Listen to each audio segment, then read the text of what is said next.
Let me provide some context here.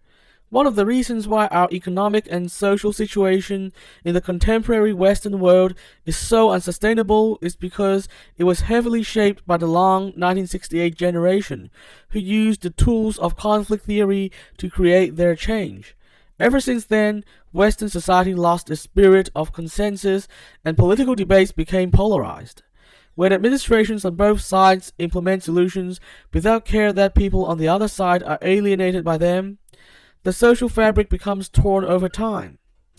This is why I believe we must move to another method for progressing society, one where we bring people together, listen to the concerns on all sides, and come up with consensus solutions. During this primary, I can see the beginnings of a new dawn for this approach. For example, in the way Andrew Yang and Tulsi Gabbard have created broad tents of support, including everyone from the left wing to the center right.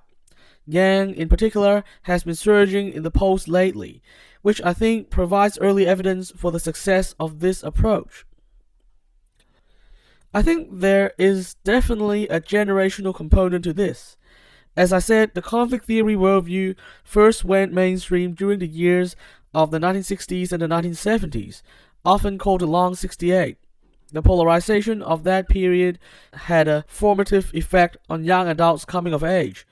So many people in that generation basically internalized the conflict theory worldview.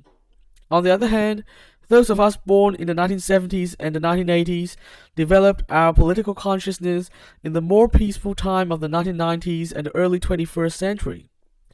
Many of us have long had a more cooperative view of the world.